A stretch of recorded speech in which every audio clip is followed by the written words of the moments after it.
क्यों कही जाती है नंदी के कान में अपनी कामना? शास्त्रों के अनुसार हम इस वीडियो में जानेंगे इसके पीछे का रहस्य। नमस्कार दोस्तों, आपका हमारे चैनल अनमोल वचन पर हार्दिक स्वागत है। यदि आपको हमारा वीडियो अच्छा लगे तो वीडियो को लाइक कर और सब्सक्राइब भी करें। अगर आप महादेव जी के भक्त हैं तो कमेंट में हर हर महादेव जरूर लिखें। अक्सर जब भी हम शिव मंदिरों में जाते हैं तो हम देखते हैं कि कुछ लोग नंदी के कान में कुछ कहते हैं। लेकिन क्या आप जानते हैं कि आखिर लोग ऐसा क्यों करते हैं? आइए जानते हैं। इसके पीछे मान्यता है कि भगवान शिव तपस्वी हैं और वे हमेशा समाधि में रहते हैं। ऐसे में उन तक हमारे मन की बात नहीं पहुंच पाती। इस स्थिति में नंदी ही हमारी मनोकामना शिवजी तक पहुंचाते हैं। इसी मान्यता के चलते नंदी को लोग अपनी मनोकामना कहते हैं। ऐसा कहा जाता है कि नंदी भगवान शिव का प्रिय है और भक्तों को विश्वास है कि नंदी ही उनका संदेश शिवाजी तक पहुंचा सकते हैं। इसके अलावा एक पौराणिक कथा भी है। पौराणिक कथा के अनुसार श्रीलाद मुनि ने ब्रह्मचर्य का पालन करते हुए तप में जीने का फैसला किया था। इससे वंश समाप्त होता हुआ देख उनके पिता चिंतित हो गए।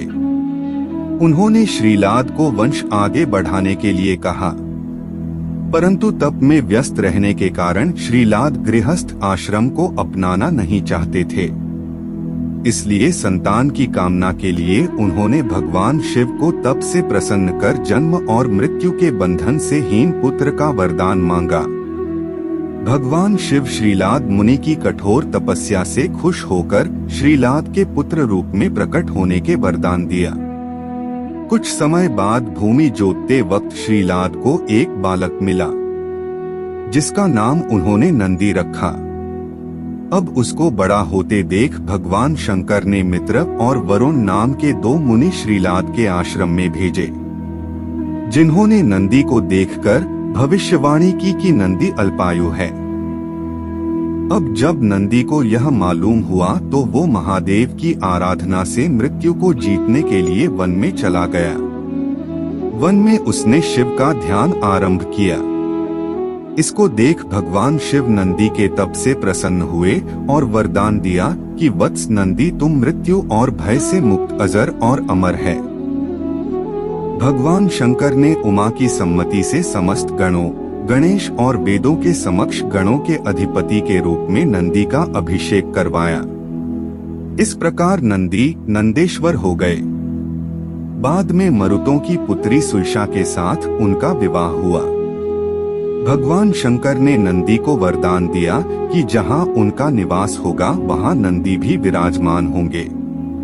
कहते हैं कि तभी से हर शिव मंदिर में नंदी की स्थापना की जाती है।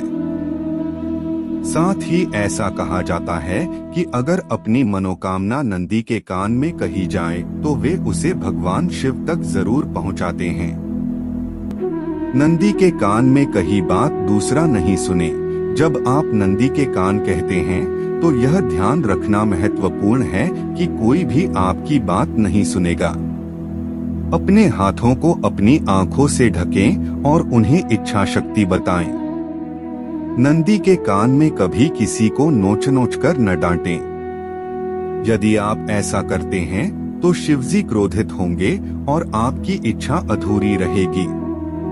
याद रहें, आप नंदी के कान में कुछ कहें इससे पहले आपको नंदी की पूजा करनी होगी।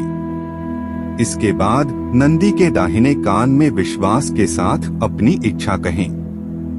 भगवान शिव आपकी इच्छा जरूर पूरी करेंगे।